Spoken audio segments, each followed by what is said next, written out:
viewers, welcome back to my channel Shilo's Updates. Today we are going to learn a very interesting staircase problem. Let's see the question.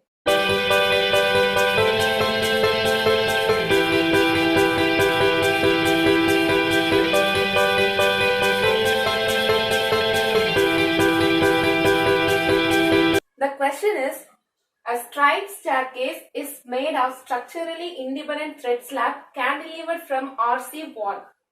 Given riser is 150 mm, thread is 300 mm, width of flight is 1.5 meter. Design a typical cantilevered thread slab, apply live load for overcrowding and use M20 concrete and Fe 250 steel. So before entering into the solution, first we should understand the question. So straight staircase. Okay, how the straight staircase looks in plan view? See, like this.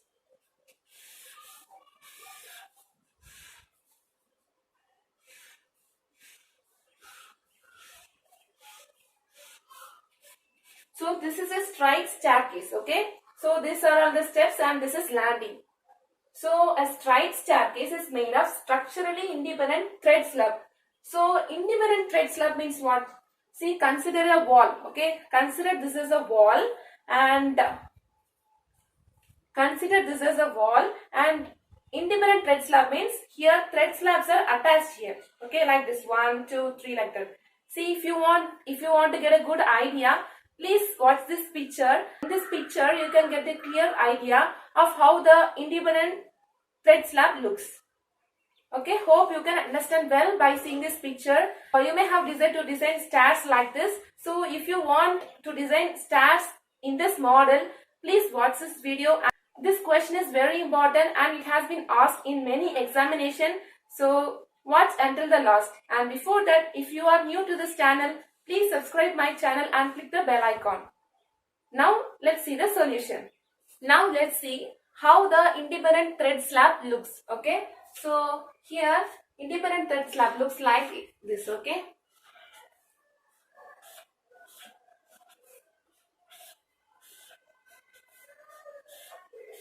So these are all the independent thread slabs. So this I am going to write here, independent thread slabs. And this is riser, and here, okay, and you can see in the top view.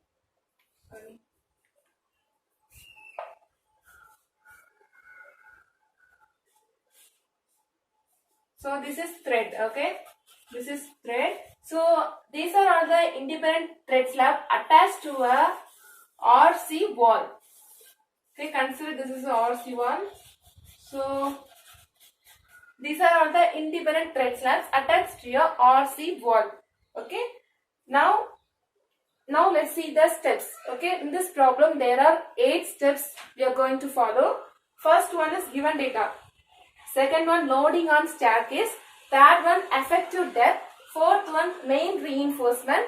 Fifth one, distribution reinforcement. Sixth one, check for shear. Seventh one, development length. And eighth one, reinforcement detailing diagram of thread slab.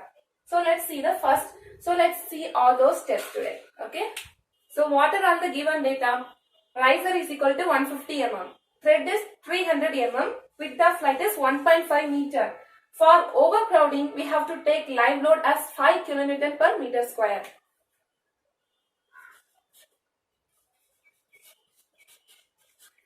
If there is no overcrowding, means you can take live load as 3 kN per meter square. Okay. Then M20 concrete, that is characteristic compressive strength of concrete is 20 and yield stress is 250. So these are all the given data. Now let's go into the second step. Step 2, loading on staircase. Loading on staircase. There are 2 loads, dead loads and live loads. First we are going to calculate dead loads. So here dead loads.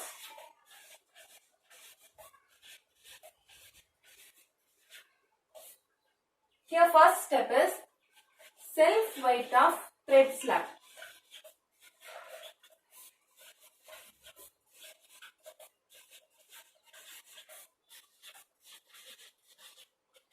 So what is the self weight of thread slab? Self weight is nothing but density into area. Okay, density into area. So the density of reinforced concrete is 25 kN per meter cube. You can refer this in IS 456 2000, page number 32, 19.2. Okay.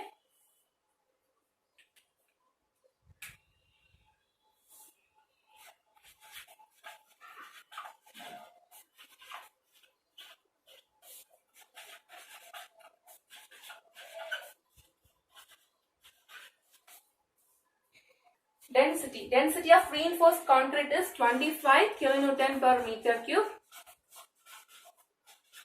Area means riser into thread. Okay, the both area we have to find here. So 25 into riser, they have given us 150 mm. We have to write in mm. We have to write in meter. Okay, so 0.15 meter into thread. Thread is 0.3 equal to, when we solve this, we get the answer 1.125 kilonewton per meter. Okay, this is also in meter, this is also in meter. So we can get a unit kilonewton per meter. This is the self height of thread slab. Next we have to find the floor finish. Okay, floor finish. Floor finish is nothing but the plastering or tiles. Okay, that load also we have to calculate here, and the floor finish is 0.6 kilonewton per meter square. Okay, is equal to 0.6 into 0.3. 0.3 is thread. Okay, the width of the thread length. Okay, 0.3. So 6 3s are 18. So 0.18 kilonewton per meter. Now the total dead load is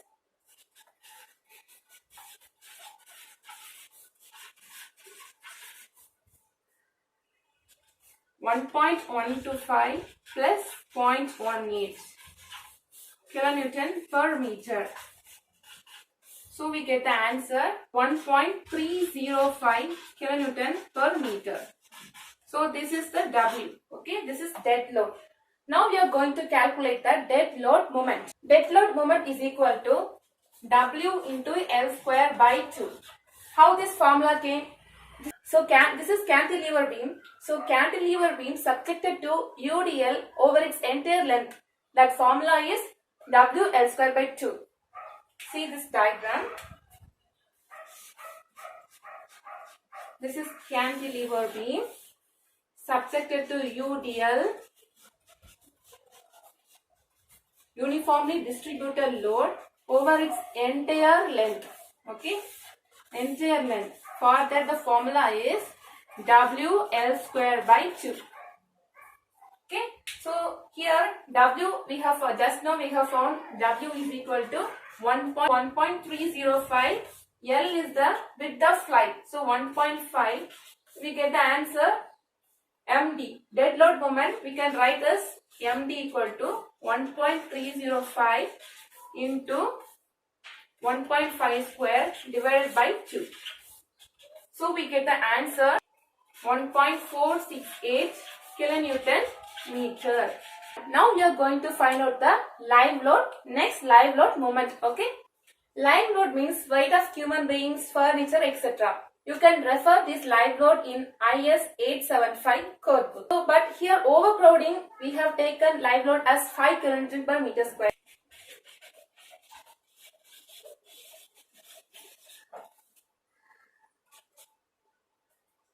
Kilonewton per meter square.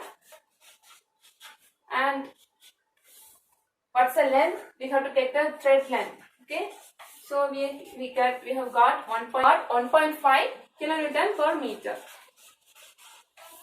So this is the live load. Now we have to find the live load moment. Live load moment is WL square by 2. This is ML. W is we have found here 1.5 into 1.5 square divided by 2. So we get 1.69 kilonewton meter. Okay. So this is considered, this is one. Another one thing is, second one, this is maximum. We have to take, live load moment. Isn't it? This ML means live load moment.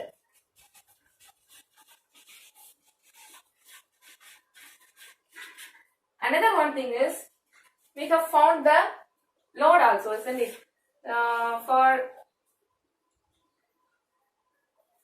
We have found the load. This is cantilever beam and fixed here this end. Width of flight is 1.5 meter. This is width of flight. And the load acting here is 1.3. We have found already 1.53 kilonewton. So this is width of flight.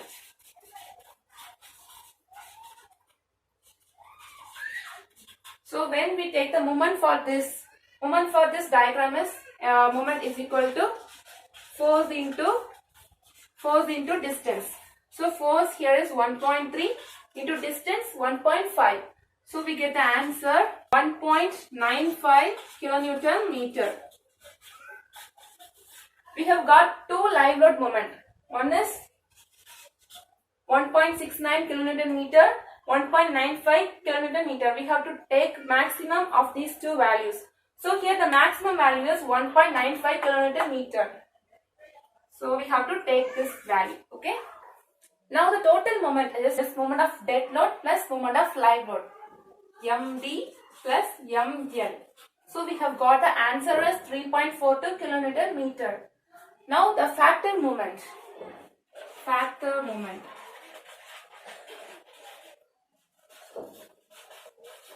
Is equal to 1.5 into 3.42 kilonewton meter.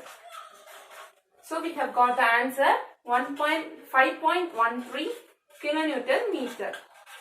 So this is the answer for the moment. Now let's enter into the step 3. Step 3 is we have to find the effective depth. Effective depth. So what is effective depth? Let's see in a small diagram. Here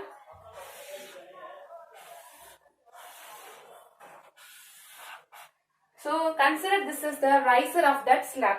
Okay. Here I am going to provide the total height of riser is 150 mm. 150 mm. I have taken today 10 mm dia bar.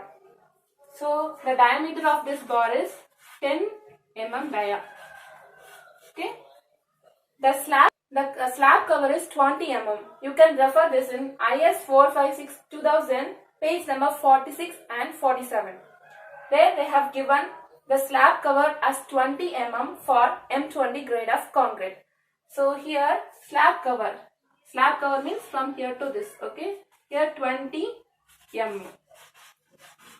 Now we have to find the effective depth. So this is overall depth. Effective depth is we have to find up to this center of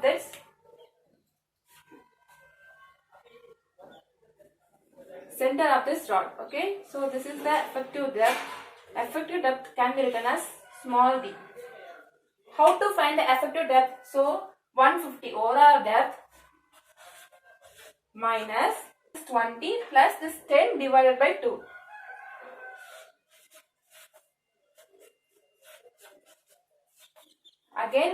Once again see here 150 overall depth minus this 20 plus here half. Okay, only half, so 10 divided by 2. So we get the answer as D is equal to 125 mm. Okay, so we can write in this diagram 125 mm. So this is the effective depth. Now let's enter into the step 4. The common formula to find out main reinforcement is AST equal to 0.5 into FCK divided by FY into 1 minus root of 1 minus 4.6 mu divided by FCK into BD square close bracket B into D. You can use this formula to find out the main reinforcement for one-way slab, two-way slab also. So these are the values. We are going to substitute those values here. FCK is 20 given in question. FY also 250. MU already we have found those values. Then B is equal to 1000 mm. D effective is equal to 125 mm.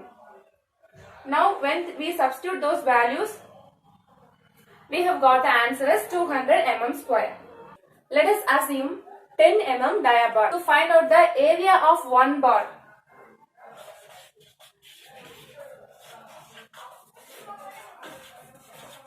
is equal to pi d square by 4. So the value of pi is 3.14. D we have written as 10 square divided by 4. So we have got the answer as 78.5 mm square.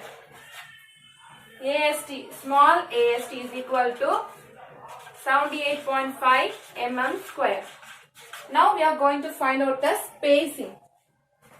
Spacing is equal to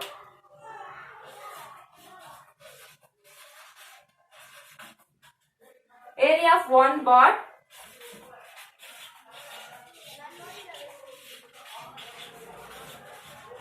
divided by total area into 1000. The area of one bar is equal to, thus now we have found here 78.5 divided by total area 200 into 1000. So here we have got the answer as 392.5 mm. 392.5 mm. But you have to refer the answer in code book also. As per IS 456-2000, the spacing should not be more than 3 into effective depth or 300 mm. Whichever is less, you have to take the value. But here we have got the answer as 392.5 mm. So here we are going to take the space as 300 mm. So that is the minimum value. So equal to 300 mm. So provide 10 mm dia bar at 300 mm center to center distance. Now the number of bars in main reinforcement is equal to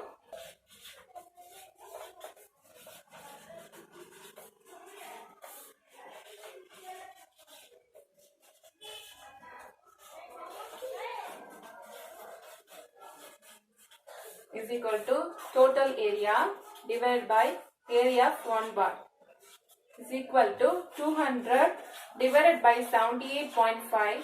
We got the answer as 2.5. So which is equal to 3. So number of bars is equal to 3 numbers. So provide 10 mm dia bar at 300. So provide 3 numbers of 10 mm dia bar at 300 mm center to center distance. Okay. Now let's move on to the step 5. Step 5 is distribution reinforcement. Here, as per IS 456-2000, page number 48, 26.521, they have provided that to find the distribution reinforcement, the formula to calculate the area of steel is 0.15% of cross-section area. Okay, so ASD is equal to 0.15% of cross-section area. Sorry, cross-section. Okay, cross-section area to 0.15 divided by 100. We have to convert this percentage, isn't it? So into B into D. T here we have to take the overall depth. Okay, this D is overall depth. And this B is the width of flight. Okay, we have to find the reinforcement to provide in the entire width of flight.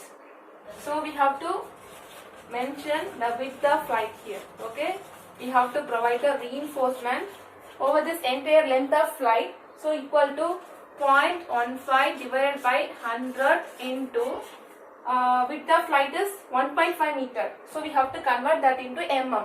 We have got the answer is 1500 mm into overall depth is for riser so 150. So we have got the answer is 337.5 meters square. So this is the area of steel. Now we are going to calculate the area of one bar. Area of one bar is equal to 5t square by 4. Here in distribution reinforcement, I am going to assume 8 mm dia bar. So equal to 3.14 into 8 square divided by 4. So we got the answer as 50 mm square. Now let's find the spacing. Okay, spacing is equal to area of one bar divided by total area into 1000. So that is the formula to find out the spacing. So area of one bar is equal to 50 mm square. Total area is 337.5 mm square into 1000. So we get the answer as 148 mm. In this distribution reinforcement, we have got the spacing as 148 mm. As per IS 456-2000, the spacing should not be more than 5 into effective depth, and it should not be more than 450 mm. Okay, so we have got the 148 mm, which is not more than 5 into effective depth or 450 mm. So provide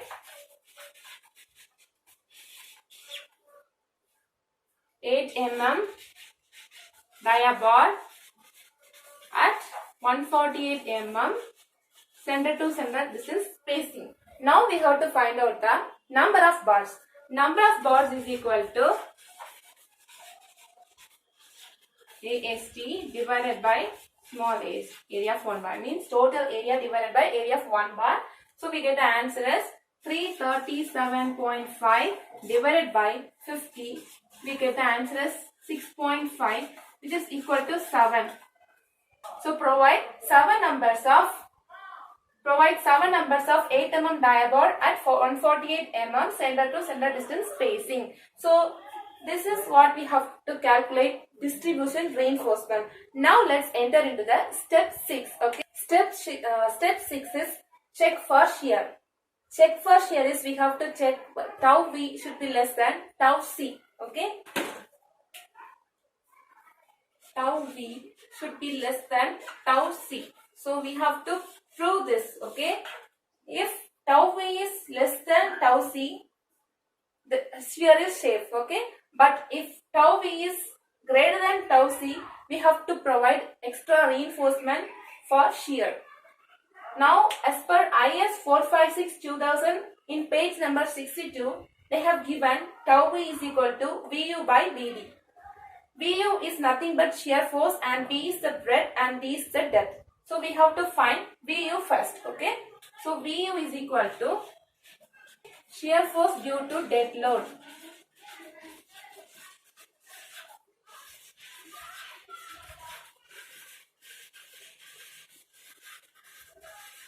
Shear force due to dead load is equal to W into L is equal to 1.305 into 1.5. So we get the answer as 1.958 kilonewton.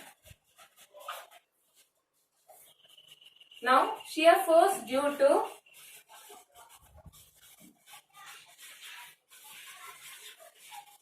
live load is equal to 1.5 into 1.5. This is load, this is length. Okay, so this is the width of line, this is the load we have found already. So we get the answer as 2.25 kilonewton. When we add these both loads, we can get the value for shear force. Dead load plus live load is equal to 1.958 plus 2.25. So we get the answer as 4.208 kilonewton. Now the factor shear force is equal to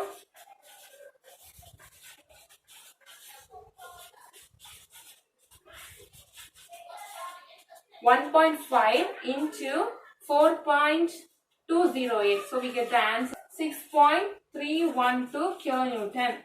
So this is the value of VU. Okay, I am going to take this shear force value. Okay, 4.208. 0.112 Newton per mm square. Now we have to find this tau c. This tau v value is 0.112 Newton per mm square. Now we have to find this tau c value. Let's see how to find tau c value. Now we have to find the value of tau c. The value of tau c depends upon PT provided and also the grade of concrete. Now we have to find the PT provided. PT provided formula is given in IS 456-2000 page number 89. Okay. So here we have to substitute the values. AST is the total area into 100 divided by B. B is the thread width into effective depth. Okay, effective depth is 125 mm. So we get the answer as 0.53%. Okay, so this is the value of PT provided and the grade of concrete is M20. So we have to use this value and we have to find the value of tau c. How to find? You have to take page number 73 in table 19. There you can see PT provided already we have found out and grade of concrete is there. In the tabular column you can find out the value of tau c. Okay. In this way you can see in the tabular column here they have given us tau c and PT provided already we have found out as 0.53 which is in between 0.50 and 0.75. You can refer in the table 19 and the value of 0.50 is 0.48 and the value of 0.75 is 0.56. But we need the actual value of 0.53. So for that we have to do the interpolation. Okay. By doing the interpolation we can find the actual value what is in this 0.53. Okay. So consider this is the x1, x2, x3. This is as y1, y2, y3. Now we are going to interpolate. So for that a formula is there. Please note that formula. So this is the formula y2 is equal to x2 minus x1, y3 minus y1 divided by x3 minus x1 plus y1. When we substitute those values, so this is the x2, x1, y3, y1, x3, x1, y1. When we solve this, we get the answer tau c as 0.486. Tau c is 0.486 Newton per mm square. So clearly you can see that tau v is less than tau c. So the shear is safe. Okay.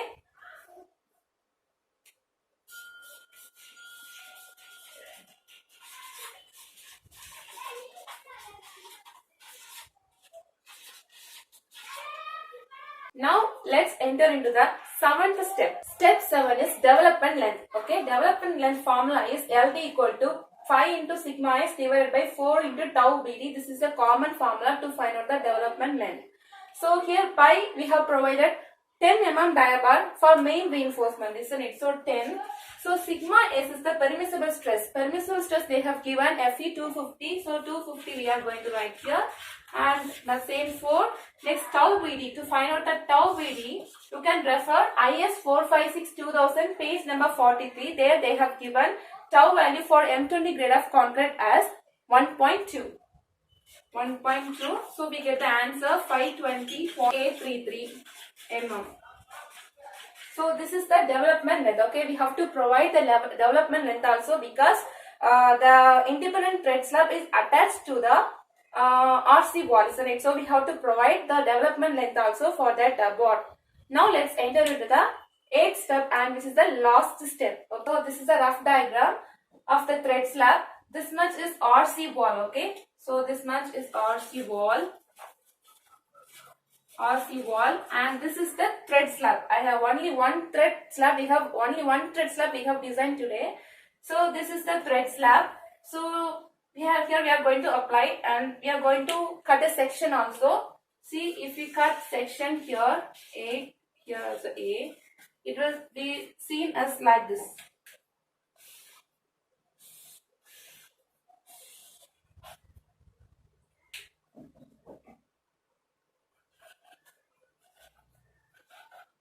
So this is the main reinforcement.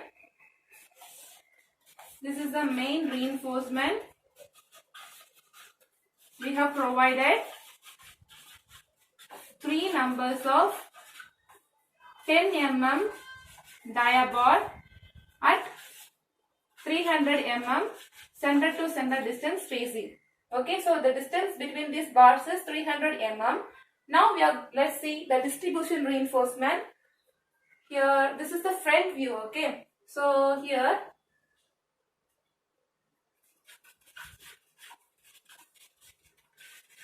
this is section A, and here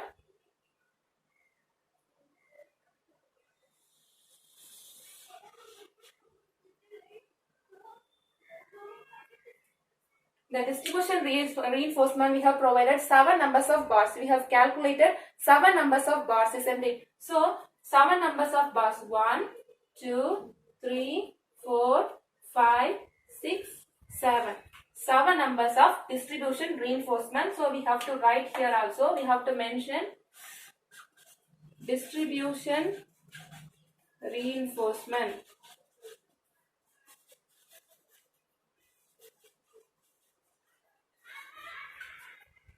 7 numbers of 8 mm dia bar at 148 mm center to center distance. At 148 mm center to center distance spacing. So this is the distribution reinforcement.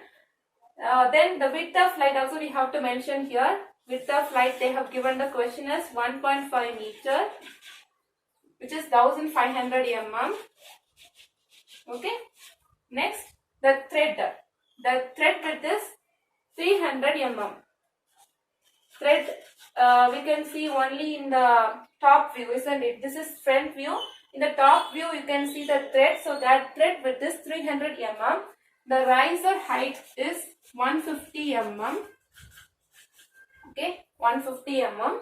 Then we have find out the development length also, isn't it? The development length is provided to give a bond between this RC wall and this thread lap. Okay, for this only they used to provide a development length. So here we have found the development length as 520 mm. Isn't it? So LD is equal to 520 mm. This is the reinforcement detailing diagram of independent thread slab attached to a RC wall. If you like this video, please share this video, and this is a very important question, and I hope you like this video. Please share it. Thank you so much.